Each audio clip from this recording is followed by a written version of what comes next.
Good afternoon. This is Beyond the Numbers coming to you live on the Joy News channel. We also coming to you live across our social media handles and also myjoyonline.com to follow us for up-to-date analysis of key and topical issues happening across the world and also Ghana as part of most analysis. My name is Winston Taki and I'm doing this today with It's good to see you. Charlie, how's it going? Oh, we did inside. Sharp. Today we chop jollof.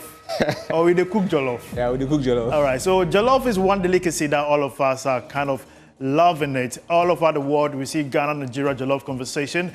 But one thing that is very critical for us to understand is how the normal household expenditure has been increasing. So we took the case of jollof, narrowed it based on the research being done by SBM Research, and this analysis was done in March 2024 and it was brought down to this year 2025 to see how the cost of components that went to preparation of jollof. We know the key ingredients or commodities that you need to prepare your jollof. Some want jollof without kanzo, some do love kanzo, but nonetheless we want to know what goes into the jollof, from tomatoes to paste, the cost component over the years, and showing the proof that indeed inflation, especially food inflation, has been increasing astronomically from the last quarter of 2024 and also into the first quarter of 2025. Today I'm doing the analysis with an amazing analyst here with me, Caleb Zivlim, who's going to take us through a very interesting number. So what you see behind me is that delicious red-colored Ghana flag, which is the jollof rice. Ghana flag. Yeah, that's the red. When we look at the Ghana flag, red, gold, green, the red is jollof. Yeah, so yeah, Ghana is a national resource, I tell you. But it will surprise you that over the years, you go to some restaurants, you realize that the price of jollof keeps going up. Some selling it a bowl for just 60 cedis with various accompaniments. Tilapia, fish, any protein related, and meat, goat meat. But the key one that goes with jollof is goat meat, and the common one also is chicken, which we mostly see. But these are very interesting statistics there. But can you take us through, Caleb, what the data says by SBM Intelligence? Yeah, so Winston, like you rightly said, this data from the SBM Intelligence, they operate in Ghana and Nigeria and some parts of the UK as well. So they've been tracking the price of jollof in Ghana and Nigeria, and we're focusing on the Ghanaian price. So right now, to make a pot of jollof, you need 435 Ghana cedis just to make a pot of jollof. So, I mean, unfortunately, I cannot cook jollof, so I don't know if this is quite accurate. Come for tutorials, come for tutorials. Yeah, I don't know if this is quite accurate. You need extreme skills to cook jollof. Really? Yeah. Yeah, so we'll open the phone line shortly. So if you think this is way too high or it's way too low, you can let us know when you call in. So according to SBM Intelligence, they say that we need 435 Ghana cedis to prepare a pot of jollof. You know, that's from your onions to your tomatoes to your powdered fish to your rice, very important. And if you want to add some beef or some turkey, this is all included in your pot of jollof. So for maybe like 5 people in your family or over the course of the week, you need 435 Ghana cedis to prepare that. This tells us indeed, demonstrate the normal household expenditure, and especially on food. Most commonly, the children come to the house and say, "Mommy, I want to eat jollof." Why mommy does not always cook jollof and prefers to cook banku? Getting a condo, basically you can have like 10 Ghana cedis. You can have a very good banku for 5 individuals in the household, compared to spending 345 just to prepare a pot of jollof. And it tells you that the key ingredients or elements in it will certainly constitute the price. And certainly, we've also realized that the price of rice has been increasing as well, which is a key component. Without the rice, it is not a jollof. It's basically rice and stew. Yeah, I know most people prefer the imported rice to the local rice as well. Yes. If the dollar is not doing well, the cedis to the dollar is not doing well, and then the local production is also not increasing as fast as we want it to be, it means that all the rice that are imported into the country is going to increase the cost of the rice foods. And we realize that the rice importation has also been increasing a lot over the past few years. We've been advocating for local consumption of rice. We have some good local rice farms across the country. Most especially, I've seen some brands, which I'm not going to mention yet, but from the Volta region to the central part of the country, we have been having some good local rice. But the taste and the desire for foreign rice still goes up. But it appears that comparatively, if you go to some restaurants, some are trying to bring in those local components to ensure the farmers still stay in business? Yeah, so like you said, the current government has introduced the Feed Ghana policy, which is going to try to help improve local production of food and food products. We've seen that in previous governments' attempts, with the plans for food and jobs, phase 1 and phase 2, with limited returns. So we are here to see how the Feed Ghana program is also trying to tackle this canker. This should go to the point where we saw Nigeria transforming their whole rice industry, where it got to a point they decided that we are no longer going to import rice into the country. This gives the option or provision for local farmers to produce enough to meet local demand. And by so doing, they're able to make money, get themselves out of poverty. We saw a lot of farmers who are rich, who are well-to-do, because the government made a policy strategically to position them in that situation. Do you see Ghana going to that direction? It depends on the policy. The capacity. Do we have the capacity to produce to meet the local demand? The land, the machinery. Because we can't rely on the traditional methods to feed the entire country. We need mechanization. We need improved seedlings. So it's not just a one-stop shop. It's a long-term project. So if we start by improving the capacity of farmers, trying to allocate land here and there before we can now fully roll that out in the medium term. Interestingly, we want to take you to a very interesting trend for you to understand the average costs in preparing jollof from the month of September 2024 to March 2025. So as at September 2024, it just cost you an amount of 437.5 Ghana cedis just to prepare a bowl of jollof. We saw the price increase in October to 444.5 Ghana cedis. That is basically around 450 Ghana cedis, which it appeared is still within that same range until March 2025, where we saw the price increase to around 435. That is about 440 basically. So it appears that between January 2025, which we saw a marginal drop in February, March and January and March has been the quite competitive pricing within those periods there. Winston, so it's obvious that it just means that you need 400 cedis to prepare a pot of jollof right now. From 2024 to currently, the price has always been about 430 Ghana cedis for a pot of jollof. And then looking at the trends, so I didn't add this, but then in 2022, we needed about 200 Ghana cedis for the pot. Yeah. And now 2025, 3 years down the road, we need more than double that. This should help you understand and really appreciate when people say inflation, because when you say inflation, some people don't really understand it.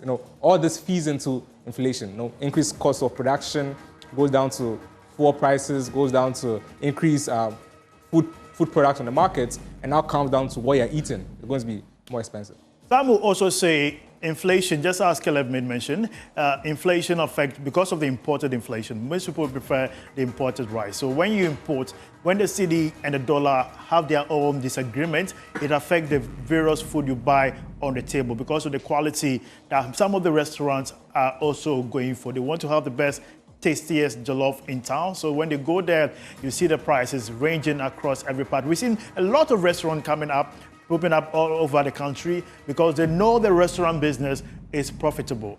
Jollof is one key delicacy, is one key branded, let's say, food that foreigners prefer when they come to Ghana because of what we branded it outside. When they say jollof, you Google it all over the world.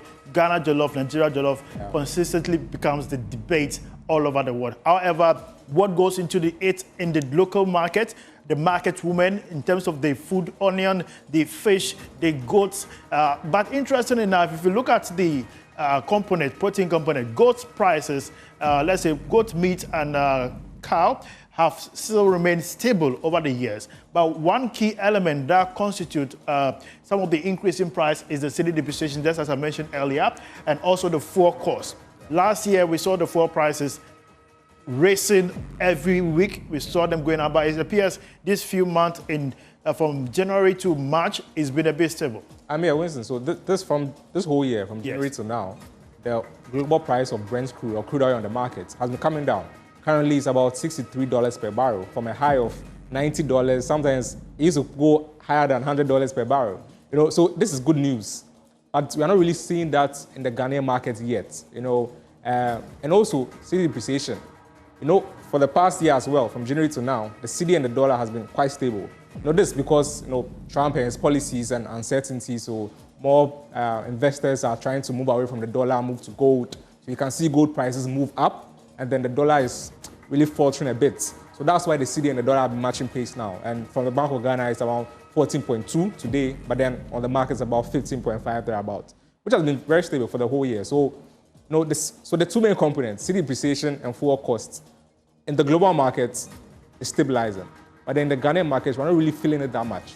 I don't know, do you think you have an answer for that? No, one thing that is very important, the former government statistician, Professor Samuel Okobeneni, during one of his releases, that is inflation release, consumer price release, yeah. I asked him a question that why is it that Ghana, we see inflation increase, we see price increase, but there is no strategy to bring it down. And he said that is also a theory he's also working on. And we're hoping that although we see some cases, some commodities, price come down based on abundant supply. Yeah. So in seasons such as tomato seasons, where there are ample harvest, we see the prices come down and there's more supply. Basically, you have like 100 Ghana cedis, you can have a whole bowl of tomatoes. Exactly. But unlike those seasonal supplies, we don't usually see the prices come down. And that is the key issue in our economy. Most of the time, they attribute that to fuel costs because even though the price comes down in the farms, when they're transporting it back into the markets, the fuel costs will add up to the price and they decide to maintain their prices. And even though now OPEC has decided to increase production of crude oil, yes. And also because of Trump's tariff and all of that, you know, crude oil production has increased. But despite that, we are not seeing that at the pumps in Ghana, which means that transportation costs remain elevated. And then transportation from the farms to the market, then the cost remains the same. This data we are seeing behind me now explains the trend of the cedi in the first quarter of 2025, yeah. Including analysis for the last 6 years as in how it has been performing. And we want to take you through that, Caleb. Tell us through. Yeah, so we spoke on this just a while ago. Yeah. The cedi depreciation has been quite stable if you compare it to the previous years. So this is just for the first quarter for January, February, and March. So in 2016, the cedi and the dollar depreciated by 0.9%. Yeah, I can see that. 0.9%. Then 2017, 2.7%. In 2018, we saw an appreciation by 0.26%. Yeah. And then 2019, we saw another depreciation minus 5.1, and then some appreciation. But then the most important thing is that this year, the first quarter, we saw a depreciation of 5.3%, which is the lowest since 2021. That's interesting. This is very important. From 2020, that we saw in 2023, for instance, we were around negative 22.1 depreciation, comparatively to 2022, that's 2023, between 15, and that is very interesting. But in 2024, the cumulative depreciation is around 7.7. Yeah, for the first quarter of the year. Yes. Yeah, and then this year, 5.3%. So this is a quarter by quarter. Exactly, yeah. Analysis. Every first quarter. Every first quarter. First quarter of 2016, first quarter of 2017, and it goes on. So basically, after every government handover, it appears we have somehow marginal appreciation in the currency. And well, I mean, it depends on the mood, you know, it depends on politics, geopolitics, and all of that. So we cannot really point to that. But then currently, what's really making the cedi really stable is gold prices, because we're exporting so much, we're raking in so much dollars, and gold prices are elevated, all-time highs, more than $3,000 per ounce. You know? So that's one. And then because of Trump's policies and how he's making the US markets uncertain, more investors are trying to move away from the US dollar, which was seen as the most stable currency. And because of the uncertainty around Trump, you know, they are moving away, and now the dollar is losing a little bit on the world market. The interesting aspect about that also is the fact that most people tend to assess a new government based on these kind of indicators. Yeah. But it will be too soon to say the government has done anything to be seeing this result. These are basically market trends. So it's very important that politicians or individuals understand that politicizing economic circumstances will not necessarily yield that result by ensuring that the key supply and demand factors are basically adhered to. If you want the policy to align to the national objective of supply, trust me, it will reflect and these are something we assess by that. And like you're saying, it's not about the numbers on the screen. It's about what you feel in your pocket. So even though the city's been quite stable, yes, and then the fuel price on the world markets are going down, consumers want prices at the pumps to go down. That's essentially what it is. If we feel that prices at the pumps are stable now, they've been going down for some time now, then we are enjoying it. But if you just see numbers on the screen that, this is the lower depreciation in 5 years, but people are not feeling it yet, then we need to. The last fuel price release, it was supposed to go further down than what was projected in the market, but we're hoping that the next window I think this week they are supposed to. Exactly. So we'll bring in viewers to that information. Now, I want us to assess the consistent food inflation diagram, how food prices have been over the years. This has been reported by the Ghana Statistical Service. You and I go to the market day in and day out. Last week, I went to the market and I was buying tomatoes, and the woman gave me 3 tomatoes for 10 Ghana cedis, and they were as small and little as a tennis ball. And I kept, Mommy, but to me, she said, that is what is happening. She has no way because she's also cutting down her losses and making sure that she stays a bit profitable. That is the situation, and it's a season, it's out of season actually. So we're going to see that the ginger and some commodities also being pricey. But there should be options in seasons where they are not in abundant supply. What is our agricultural strategy as a country? Do we have a strategy to ensure our food security situations are resolved, just as the yam situation in the northern region? When the dry season, the drought season comes in, what is being done? We keep hearing some dams being open and the water and people keep asking, for over the years, what has government done? What has been the strategy to ensure irrigation systems are strategically positioned at key farming enclaves to ensure we have supply? Last government plan, which was quite tremendous, was the One District, One Dam project, but we did not see the end of it. It did not materialize because if it had come into play, trust me, Ghana's food situation, security issue would have been resolved permanently, per my assessment. And I like that because, the policies are there, but just enacting the policies, that's the problem, because we can all come up and write some nice policy documents and then, on how things are supposed to be. But then when you don't implement them, that's what it appears we are the best in the first to do a lot of things, but the last and the least to implement it when it comes to bringing it into materialization. And that is a key issue. There is no document you don't find. I remember doing a research and I chanced upon Gogelsberg's plan for Ghana. And you realize that key structural economic strategies or policies that we are currently implementing go way back several years down the lane, and you wonder where the situation was, what's the issue? And it boils down to corruption, lack of nationality, lack of patriotism, and also the ability to believe in ourselves. It appears we keep giving out a lot of contracts and infrastructure development to foreign agencies, believing that our local companies do not have capacity. But if you don't build the capacity, who will capacitate you? That's the key issue there. Now let's look at the price of food inflation over the years, the trend. So in 2021, we saw, from 2000, we saw 76.8 in terms of food inflation going that high. That is the highest we've seen since 2000. Interesting enough, in 2023, we saw the second highest, around 61.0%, and that was the second highest. But down the lane, it's been a bit plateauing between 2011 to 2022 during the COVID era, where the prices went a bit down because there was not abundant supply to meet local demand. But in January 2025, we still see some inflation coming down, and that has been the trend for quite some time now, falling as little as 0.9, 1.2% in terms of month-by-month inflation. Philip? Yeah, Winston, so if you compare the food inflation to overall inflation, for the past few months, for the past year actually, you realize that overall inflation is lower than food inflation, which means that food inflation is one of the main drivers of overall inflation in the country. And even though we've now seen some drops, it was 28.1% in February, and now in March it's 26.5%. We've seen some drops, but it's still elevated, Winston.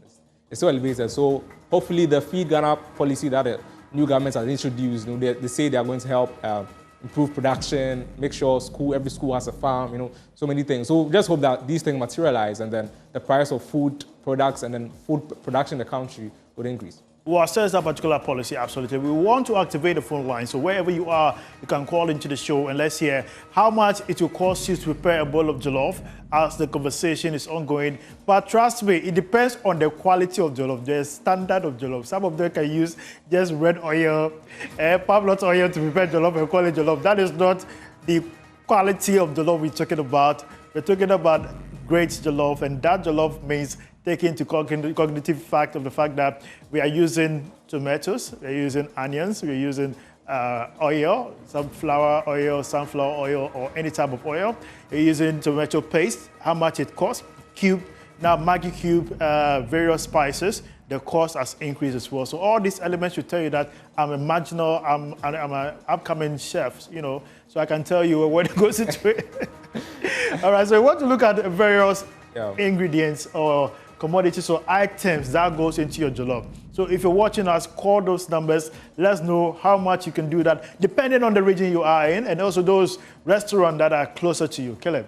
Yeah, so from the March 2025 CPI inflation release, these were, you know, when we picked out some of the items that we need to prepare jollof, you know, these were the top items as for inflation, you know, within the ingredients for preparing jollof.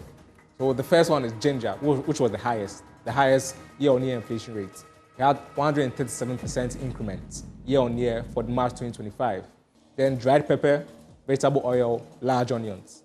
These are the top 5 products that you need to prepare jollof that are the highest. Okay, I think we have a call on the line. Yes. So we have Shade from Somanya. Shade, okay, Samina. Go ahead. You're live on Journey. No, you can speak English. That's the only word I can say.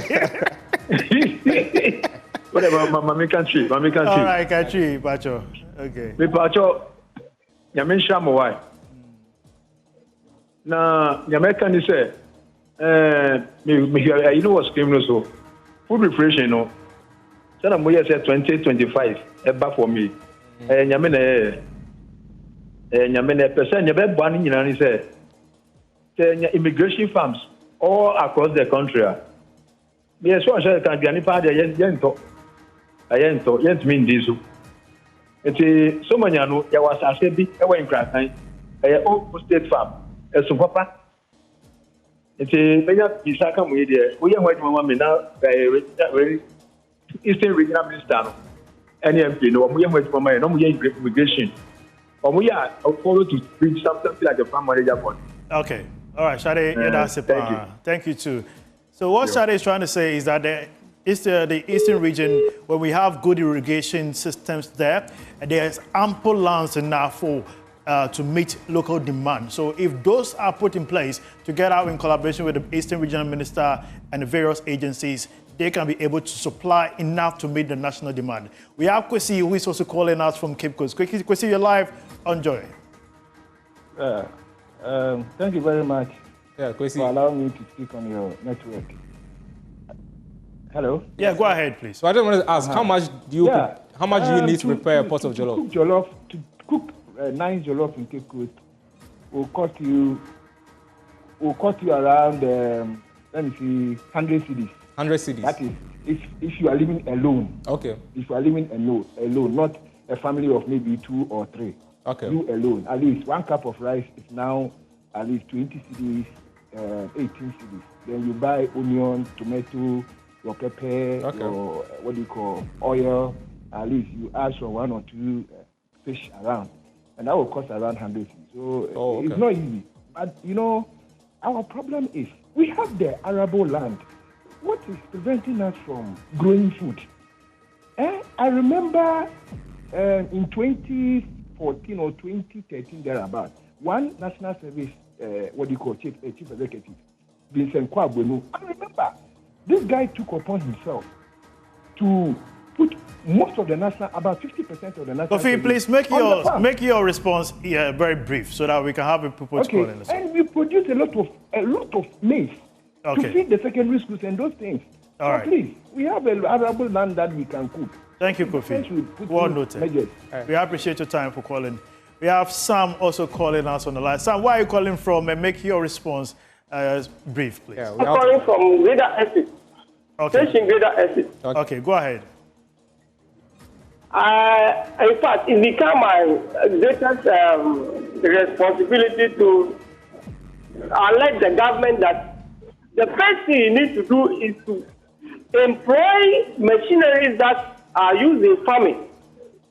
Then they get a large farmland, maybe around Cape Coast, plow it, get boys there. Any cash crop that can be used, can be planted in this season. Then the boys started doing something, they pay them money. It shouldn't be Sinclair factory. It can be any common tomatoes. It can be maize. Yeah, cassava is okay. Because we eat a lot of bread in Ghana. All right, Kwesi, we appreciate your insight here on the Beyond the Numbers. So we'll take one last caller before we leave. So this is what you're seeing here. Ginger being one of the most expensive commodities in the market because we do not have enough supply in the market. We don't have a lot of ginger farmers, and that is a very disturbing phenomenon. We keep seeing a lot of importation coming out. One threat that we have to make note of is the fresh tomatoes. Burkina Faso has decided to have their own factory now. So supply from Burkina Faso has reduced into the country. So farmers really need support in that angle. We have one last caller, Kwesi from Takoradi. Kwesi, you're live on Beyond the Numbers. Kwesi?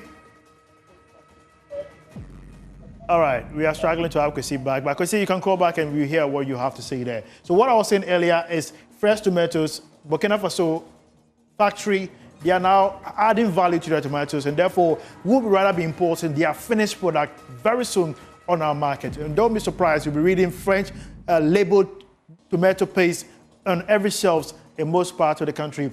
Smoked fish, 28%, very expensive now. Our fishermen are struggling. Beef prices increased by 27.7%. Tomato paste, 2.1%. basically, yeah. So dried pepper, vegetable oil, large onions, these are prices going up, inflationary. So this is data from the Ghana Statistical Service, painting you the picture that we need to deal with our Greek issue, else food prices, especially jollof, will be more pricey. And now you need 400 cedis to prepare a pot of jollof, for instance. How many times can you prepare the jollof? Exactly. A whole week, Monday to Friday, we're hoping around 500 cedis, basically. Exactly, Winston. So I mean, the policies are there, so we then need to see the implementation of these policies and the commitments from everyone. It takes all of us if we want to make policy work. So I mean, that's where I end. That's the last words from Caleb, my colleague here, bringing us up to today's show on Beyond the Numbers. Make sure you make time, same time, 5:30 p.m. on Friday, where we'll take you through the numbers and bring you clarity based on various policies and development, and bring you analysis that will necessarily improve national development. My name is Winston Taki, and I did this with my amazing first man person. Caleb Zublim. Awesome. Kofi AJ, this is a jollof we ate at your wedding. Next time, do what, we'll come back and enjoy. Have a good business day. Bye-bye.